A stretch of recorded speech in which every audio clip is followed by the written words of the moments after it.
Message lumière de la famille Myriam, bonjour à toi. Tu donnes vie à nos saisons, Père. Tu donnes joie à nos maisons, notre Père. Dans l'élan de mon baptême, je t'ai dit que je t'aime. Me voici, Père. Tu donnes sens à mes misères, m'enseignant à offrir. Je le chante à tous mes frères, tu nous sauves en ton Fils. Tu donnes vie à nos saisons, Père. Tu donnes joie à nos maisons, notre Père. Dans l'élan de mon baptême, je te dis que je t'aime. Me voici, Père. Nous voici, Père. Nous voici, Père.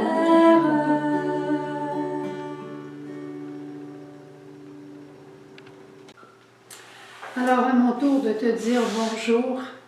Et le chant qu'on vient de chanter, Tu donnes vie à nos saisons, c'est un chant qui est en lien avec le baptême. Et la lecture de ce jour est aussi en lien avec le baptême. C'est l'histoire dans l'évangile de Saint Jean de la guérison d'un infirme à la piscine de Bethsaida. Et c'est assez particulier comme événement, hein? Tu sais, il y avait cet homme qui était là, qui était couché au bord de la piscine, et on pensait que pour être guéri, il fallait descendre dans la piscine quand l'eau était en mouvement.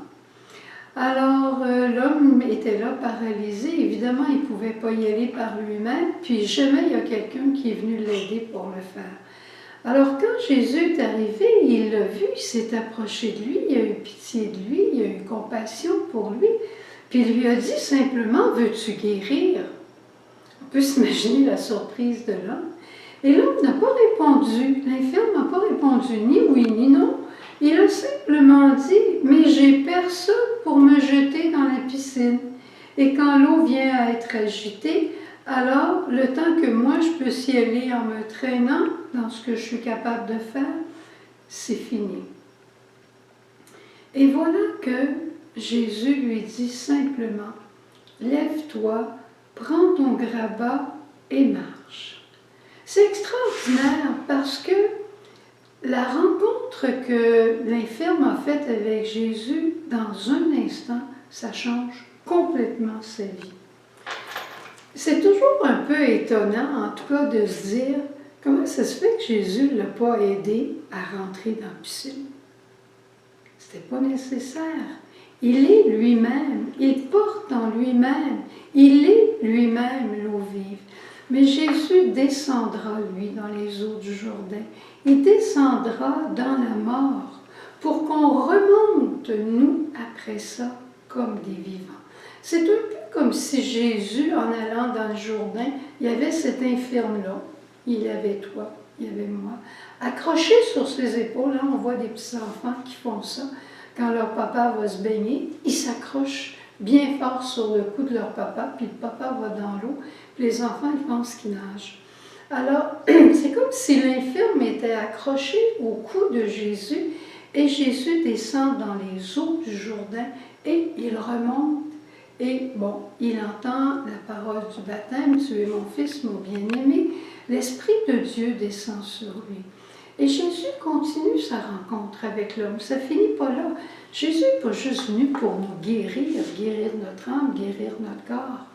Mais il est venu pour plus que ça. Il est venu pour nous donner une responsabilité, pour nous envoyer nous-mêmes en mission. Un baptisé, c'est un envoyé. Alors Jésus va dire à l'homme,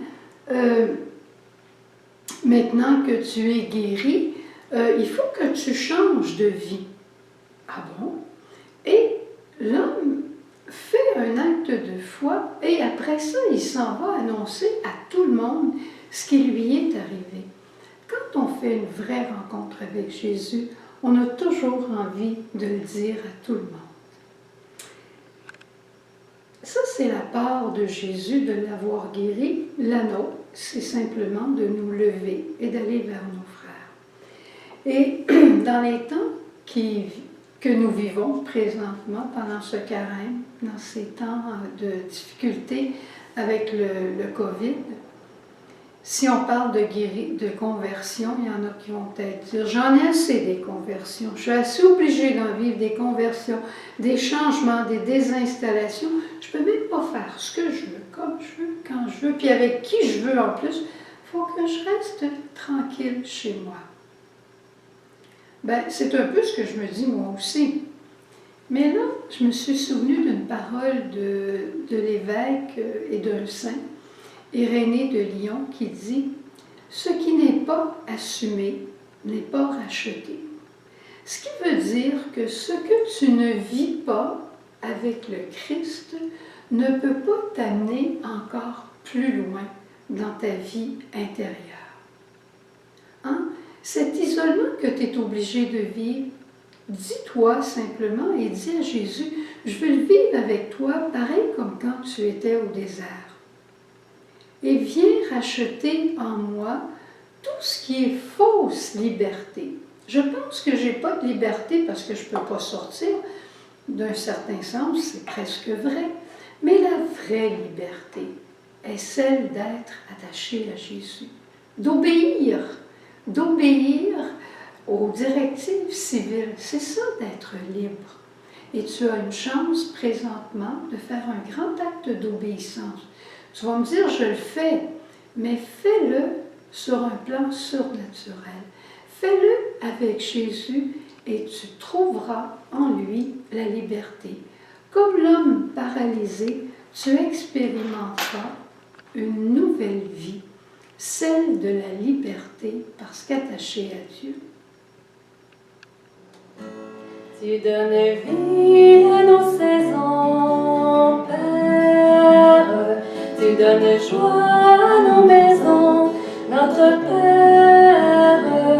Dans l'élan de mon baptême, je te dis que je t'aime. Me voici libre, nous voici libres, nous voici libres. Au revoir et à demain.